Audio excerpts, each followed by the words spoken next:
Hey guys, all the Dark Signs Reptiles, welcome to the lab. We have 2 more clutches, so clutch number 4 and 5 are on the ground, so we're going to take a look and I'll show you kind of how I set them up and what I do with the moms and stuff afterwards, so stay tuned.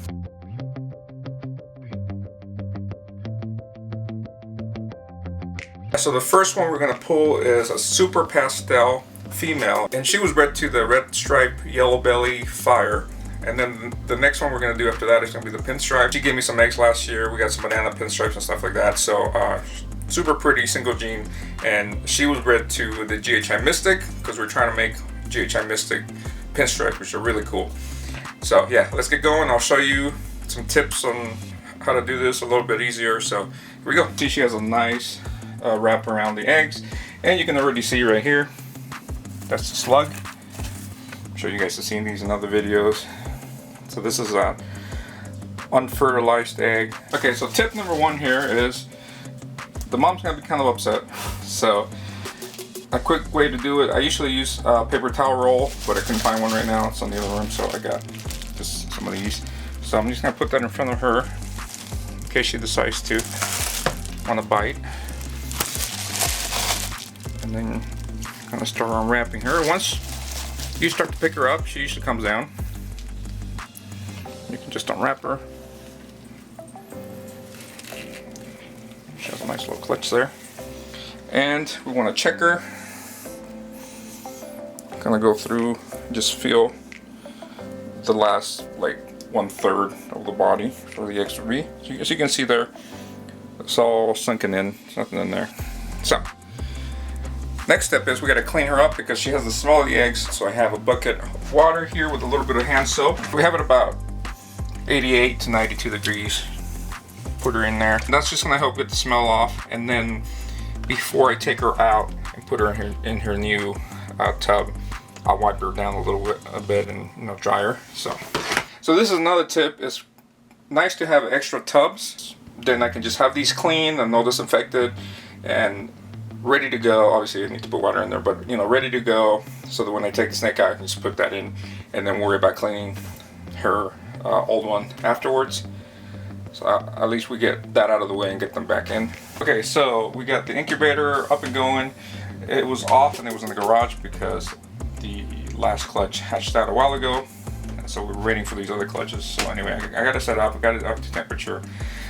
I have it set up to 88.5 degrees. That seems to be a good temperature for, I get around 87, 88. It might go up to like 89 in here at that temperature. So obviously that's going to be different for you guys. It depends on the incubator. This is just the settings that I have it at. Looks like we got 2, 4, 6, 7 eggs and a little slug. We're using the Easy Hatch trays. So what we're going to do is we're going to have to separate some of these.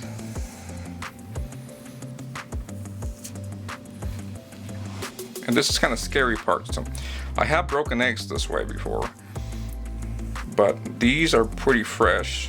So the little glue that's on the eggs that helps them stick is not as hard yet. If you let them sit for too long, it does get a little bit harder to do. Seems like this sets a little bit more. And this is really something you don't need to do. You can leave them all together. But usually, because the way they lay them kind of like this, you usually need to do this just because the tub you're using is not going to be tall enough. Since the females are super pastel, we won't get any normals. The least we can get is pastels. And then we can get a mix of, so look at that, that's kind of the glue. It almost looks like snake skin. Actually it looks like Teflon tape. Feels like it too. Kind of weird. And you can see we can fit these in the little grooves. And then these I'm just gonna leave like that. They won't fall out of there. Like I was saying, so the least you can get is pastel, and then we're gonna get a mix of red stripes and yellow belly and fires with pastel and stuff like that. So that'll be cool. And I'm gonna actually candle these guys, so I'll show you how I do that. We're gonna turn the lights off. So the lights are off. It's still kind of bright in here because we got some of the other stuff on in here, but this should be good enough to see. Okay, so that right there already tells me this one's good. You can see the veins, and you really want that pinkish look to them. Oh, that one has good veins. That one has good veins. That one has good veins. That one. Alright, looks like they're all pretty good. Also, I'm checking to make sure the embryo is actually where it's supposed to be. Should be on top there. Sometimes it's hard to tell. We can kind of follow the veins to the point where they're coming all together. Kind of see them there.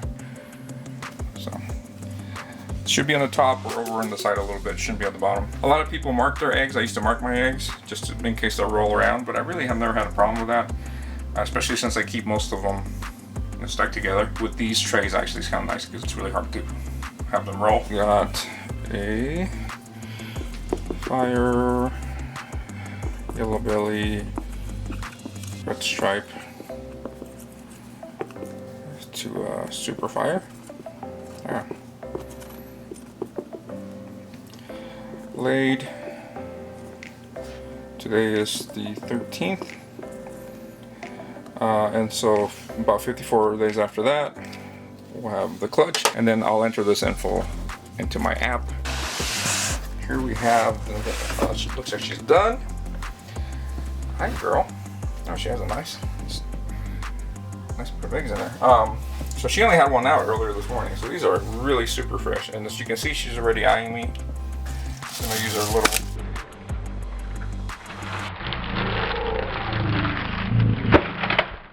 Yeah, there you go. Oh, you're okay. You're okay. And your ball python might be the friendliest ball python in the world, but when they are on top of eggs, they get pretty mean, and that's normal. That's what they're supposed to do. So, but as you can see, once you pick them up, usually they're fine. So I'm checking for eggs. As you can see, nothing there. She's deflated. So we're gonna set her up in the wash bin and then take a look at these eggs. Yeah, look at that. You see how that's yellow? That's not a good egg. See how that's red? See the difference? Yeah, there's no veins. It's just yellow color. So that's not a good egg. This one's good. This one's good. This one's good. This one's good. This one's good. And I think this one's gonna be bad too. Oh, well.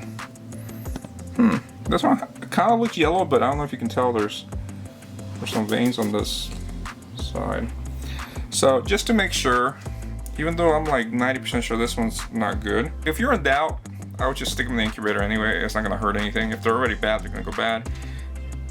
Sometimes they're good and you don't want to throw them away. So, oh, I wanted to show you guys this. I've been working around with kind of this little setup. I put a thermometer. I can just look in through the incubator door and see the temperature. I used it for one of the last clutches. I only made one of these, so I've been kind of just using it, and it's been keeping pretty good temp and humidity readings. So I'm gonna use it again and see how this one goes. This one's a pinstripe. Let's see, what's it that? Mystic GHI to pinstripe. And today's the 13th still. So that's cool. We should have these guys hatching at the same time. So there you go, guys. Pretty simple. That's what I do. I've shown it in other videos, but a lot of people ask about it. Leave me comments down below if you have any questions. Also, I made a video, first part video of incubation, where I went through how I set up my incubator, how to build your own. So you can check that out here. And I'll be making a part 2, all about the incubation temperature thing, all that stuff. More in depth than I did just now. So watch for that coming up. And yeah, watch this other video on this side too. I don't know what it is, but watch it. And thanks guys, subscribe, and hope you learned something new. Thanks guys.